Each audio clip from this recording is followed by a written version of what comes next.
Hello everyone, स्वागत है आपका पल्लव आईएएस पीएस एकेडमी के यूट्यूब के इस चैनल में। मैं आपका बहुत बहुत स्वागत करता हूं। दोस्तों, आज से हम लोग एक टॉपर्स की सीरीज स्टार्ट करने जा रहे हैं। ये सीरीज उन टॉपर्स की है जिन्होंने काफ़ी संघर्ष और मेहनत करने के बाद सिलेक्शन प्राप्त किया है।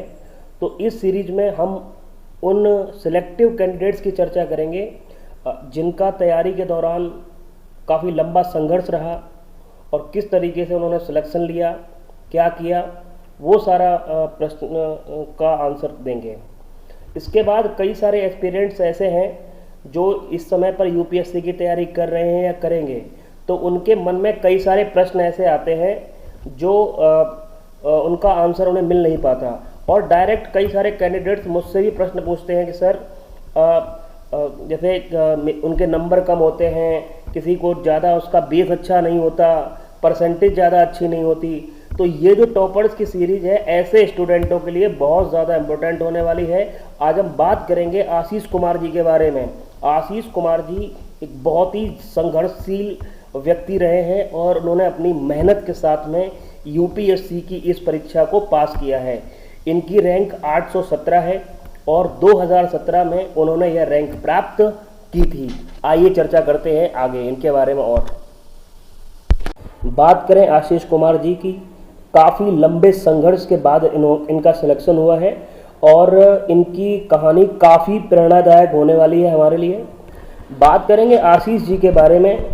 आशीष जी बेसिकली उत्तर प्रदेश के एक जिला उन्नाव के रहने वाले हैं। काफ़ी गरीब पृष्ठभूमि से आते हैं, घर की आर्थिक स्थिति ज़्यादा अच्छी है नहीं, और इस तरीके से उनके मन में ये प्रश्न उठ रहा था कि कैसे पूरी तैयारी मेरी होगी। तो चलिए बात करते हैं आशीष जी के बारे में। और मुख्य रूप से उत्तर प्रदेश का एक ज़िला है उन्नाव, वहाँ के रहने वाले हैं और उन्नाव ज़िला पड़ता है उत्तर प्रदेश में। 2017 में इनका सिलेक्शन हुआ था यूपीएससी में और इनकी रैंक आई थी 817। काफ़ी लंबे संघर्ष के बाद इनको ये स्थान प्राप्त हुआ था। लगातार प्रयास करते रहे, कभी इनका पीटी होता तो कभी मेंस नहीं होता, कभी मेंस होता तो कभी इंटरव्यू नहीं होता। आप जानते हैं कि लगातार इस प्रकार की सफलताएं फेस करना हर किसी कैंडिडेट के बस की बात नहीं है। आखिरकार लगातार मेहनत करते करते इनका सिलेक्शन यूपीएससी में हो गया और इनका 9वां प्रयास था, यानी जो इनके अटेम्प्ट थे 9, अंतिम प्रयास था और अंतिम प्रयास में इन्होंने 817वीं रैंक प्राप्त की। बात करते हैं इनके बारे में। इन्होंने 5 बार यूपीएससी की मुख्य परीक्षा लिखी थी और इसके साथ ही साथ इन्होंने 2 बार इंटरव्यू भी दिया था, जो कि अपने आप में बहुत बड़ी बात होती है। बात करते हैं इनके एजुकेशनल बैकग्राउंड की।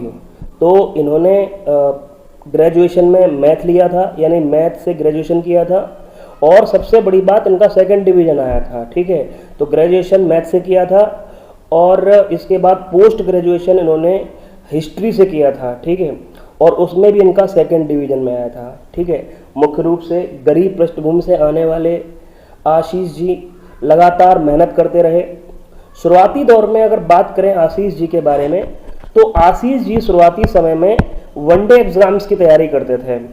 वहीं से इनका रुझान यूपीएससी की तरफ हुआ और 2009 में इन्होंने यूपीएससी की तैयारी स्टार्ट की और ये इस परीक्षा में बैठने लगे।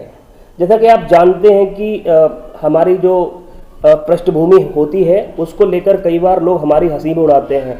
हमसे कहते हैं कि देखो व्यक्ति का जो दायरा है वो कितना छोटा है और वो ख्वाब कितने बड़े देख रहा है। तो यही कुछ हुआ हमारे आशीष जी के साथ। आशीष जी ने जब यूपीएससी की तैयारी स्टार्ट की तो बहुत से लोग ने इनकी हंसी उड़ाई। बहुत से लोग कहने लगे कि ये यूपीएससी की तैयारी कैसे कर पाएंगे। जैसा कि हर बार हर कैंडिडेट्स के साथ होता है, ऐसे बहुत से कैंडिडेट्स होंगे जो तैयारी कर रहे होते हैं, तो उनके रिश्तेदार, उनके मित्र और कई सारे लोग जो हंसी उड़ाते हैं कि ये कैसे कर पाएंगे, इतनी बड़ी परीक्षा है। तो ये चीज़ें आशीष जी के साथ भी हुई, लेकिन आशीष जी ने कभी हिम्मत नहीं हारी।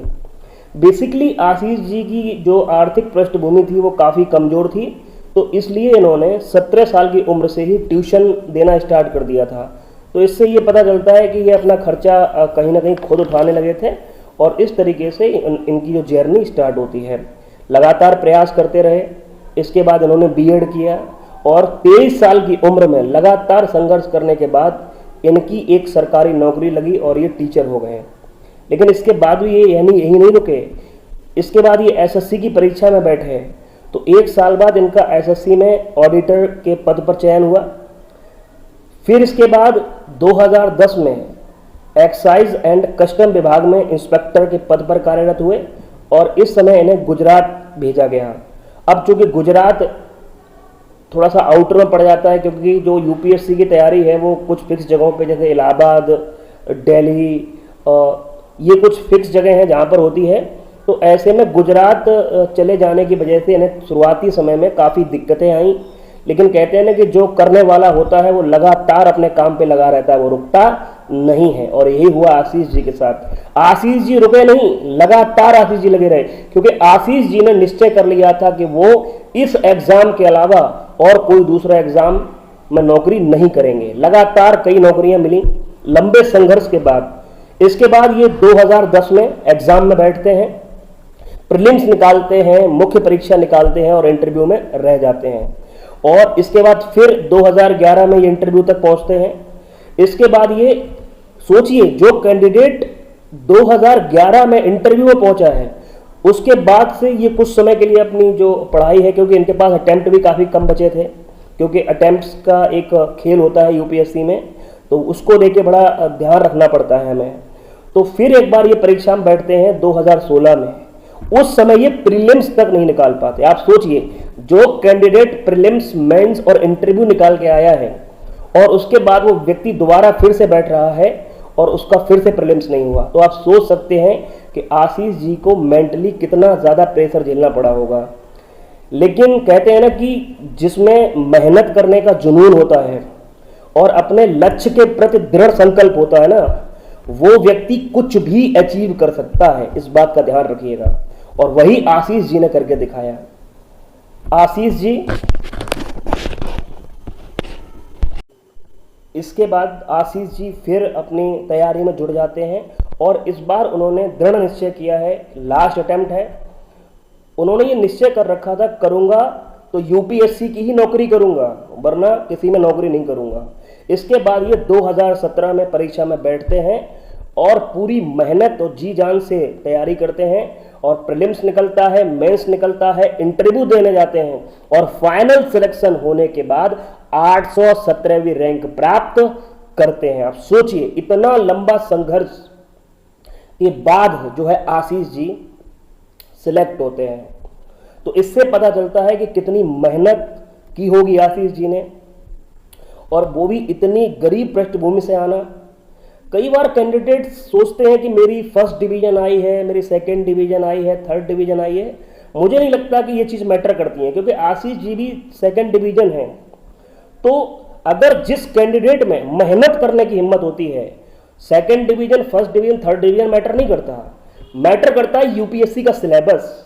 अगर आप उस सिलेबस को अच्छे से समझते हैं, उस सिलेबस को अच्छे से पढ़ते हैं, उसको उसकी जो दी हुई अप्रोच होती है उसके हिसाब से काम करते हैं, तो आपका सिलेक्शन जरूर होता है। तो ये चीज़ आप आशीष जी से सीख सकते हैं। हिंदी माध्यम से जो है परीक्षा पास की और एक लंबे संघर्ष के बाद इन्होंने इस परीक्षा को उत्तीर्ण किया।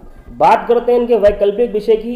इनका वैकल्पिक विषय हिंदी साहित्य था और उस साल इनके सबसे ज़्यादा नंबर थे हिंदी साहित्य में, 296। तो आप समझ सकते हैं कि आशीष जी लगातार मेहनत करने के बाद इनका सिलेक्शन होता है। तो कभी भी हमें डिमोटिवेट नहीं होना चाहिए। तो कुल मिलाकर हमें आशीष जी की स्टोरी से सीखने को मिलता है कि ये जरूरी नहीं होता कि हम पढ़ने में बहुत अच्छे हों, ये जरूरी नहीं होती कि हमारी आर्थिक पृष्ठभूमि क्या हो। आप किसी भी पृष्ठभूमि के हो, कहीं से भी आए हों, लेकिन अगर आप में मेहनत करने का जुनून है तो आपका सिलेक्शन कोई रोक नहीं सकता। एक बड़ी पुरानी कहावत है कि अगर आप चांद बनने की ख्वाहिश रखते हैं तो तारा बन के तो आप अवश्य लटक जाएंगे, और ऐसा ही कर दिखाया आशीष जी ने। तो अगर आप निरंतर प्रयास करते हैं और अच्छे से मेहनत करते हैं तो आपका सिलेक्शन जरूर होगा। हर साल आप देखते हैं कि यूपीएससी, पीसीएस या पीसीएसजे की जो परीक्षाएं होती हैं उसमें भी कई सारे ऐसे कैंडिडेट्स हैं जो बहुत सामान्य पृष्ठभूमि से आते हैं और बहुत अच्छी रैंक प्राप्त करते हैं। तो आशीष जी की इस कहानी से हमें ये सीख मिलती है कि लाइफ में कितना भी डिमोटिवेशन आए, कितनी भी परेशानियां हैं, लेकिन आप रेगुलर अगर अपने काम पे लगे रहते हैं तो आपका सिलेक्शन जरूर होगा। उम्मीद करते हैं दोस्तों आपको ये पसंद आया होगा। पसंद आया हो तो वीडियो को लाइक करें, शेयर करें और चैनल को सब्सक्राइब करें।